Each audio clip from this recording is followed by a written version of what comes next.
A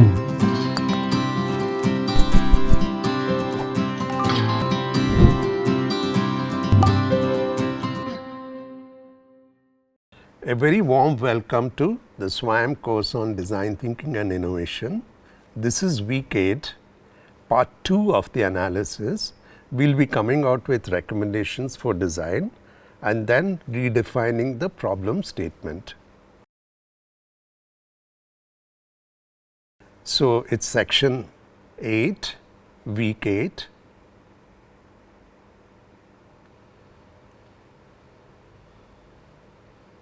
Let us have a look at the quote by J. Krishnamurti.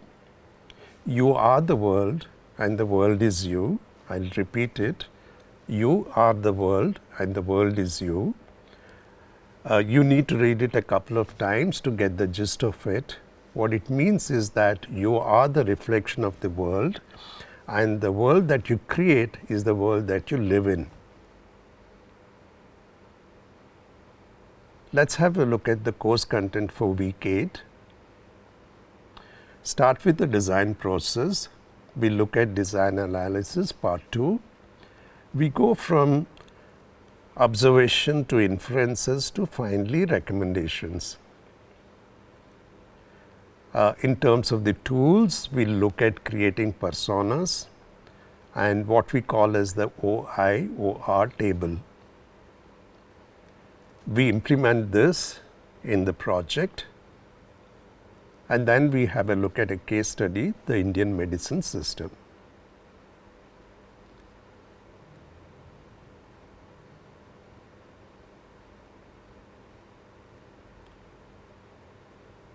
Let us have a look at the content. Which phase of design thinking and innovation process is analysis part 2? What is it? What does analysis part 2 involve? Why is analysis part 2 important? And further studies and references.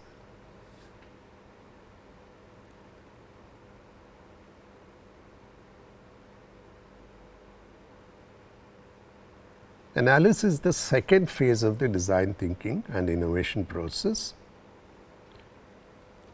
We did the primary and secondary research. Now we are following it with analysis, and we are at week 8, part 2 of the analysis, which will be followed with ideation, building it, testing it and implementing it. So, if you look at the map of the design process, research involved looking at many places to find what is relevant to your topic. Analysis, you kind of narrow down to few things that are very pertinent to your problem, and then again in ideation you will actually zoom out to many solutions, and then so on and so forth. What is data or information analysis part 2 involve? In analysis part 1, we did selection, sorting, cross-relating between different factors, prioritizing it, and then visualizing the information in form of maps or charts.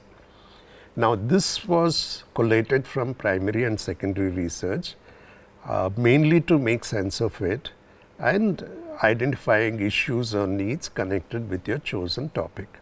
This is an important part of the design process. Analysis part 2 will help you collate this data right from observations or user studies to making inferences from it and finding design opportunities, which can lead to outlining the recommendations for design. Okay, and this process is called as OIOR.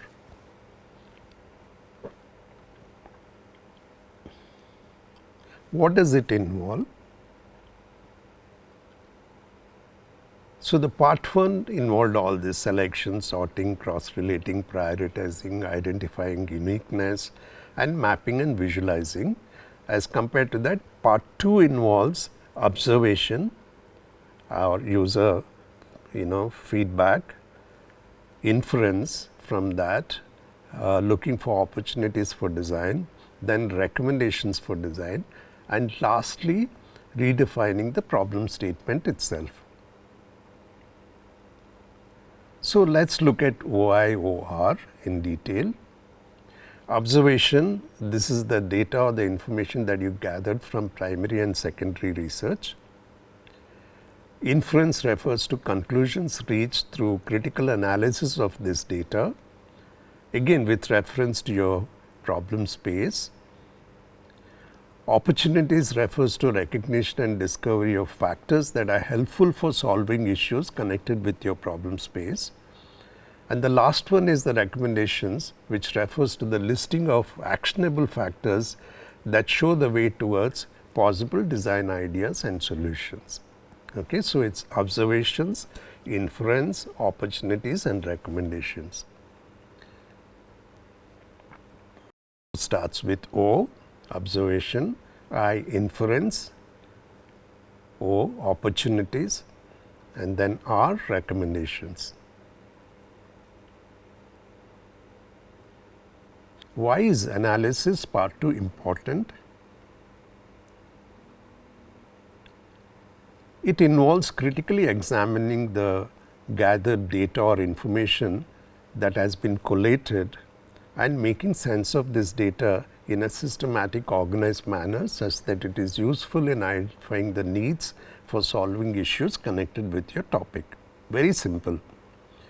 Okay, so you start from observations or user feedback or user statements to making inferences from it and finding opportunities to outlining the recommendations from the analysis, which will finally help in redefining the problem statement itself.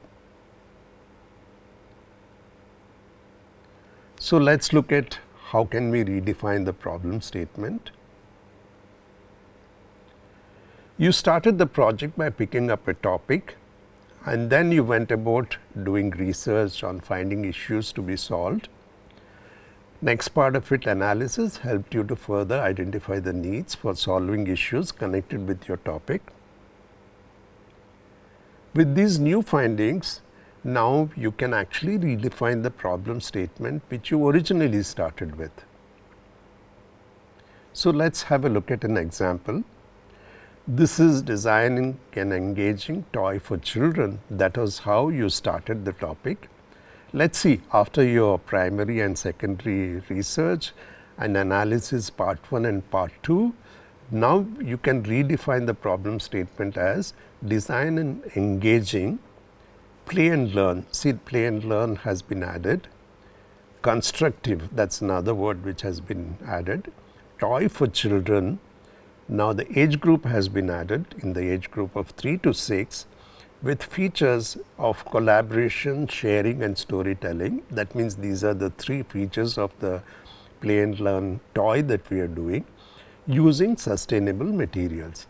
Okay, so, if you look at it, it is a lot more defined, it is focused, okay, and these have come out of your users studies and your secondary research and analysis. Okay, so, that is how you can actually redefine the original statement, which was a generalized statement. Now, you are very clear, it is focused and very defined. Let us look at further studies and references. As usual, the dsource.in/DT&I is an important reference. Design Thinking, Understanding How Designers Think and Work by Nigel Cross is another classic book. 101 Design Methods, a Structured Approach for Driving Innovation in Your Organization. It is by Vijay Kumar, faculty at IIT Chicago.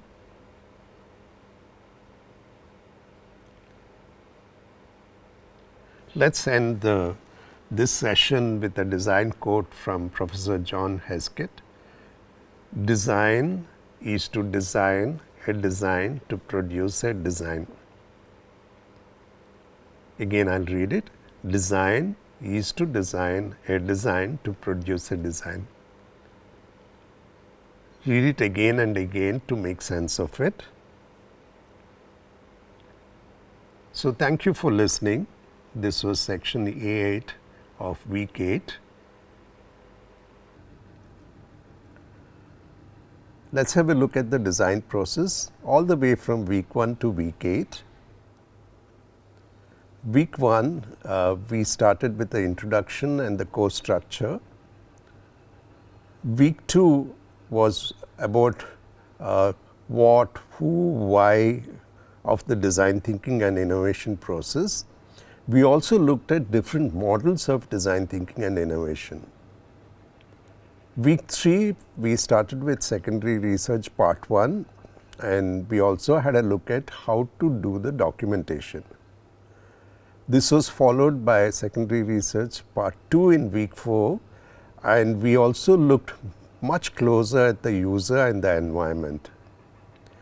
And the week 5, we shifted to primary research, the part 1 of it, and we looked at how to interact and get information out of the users. Week 6, still continuation of the primary research part 2. We did more user studies, which was followed by week 7 with analysis of the information that we collected both in secondary research and primary research. So it means that we were actually analyzing this data or information. And this was followed by week 8 with further analysis of the data. And we looked at how to do a mapping from getting all the inferences all the way to recommendations for design.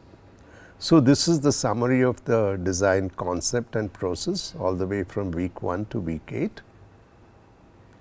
Just to summarize, we just did the design process. Next section will be tools, which will be personas and OIOR table, followed by the project and then the case study on the Indian medicine system.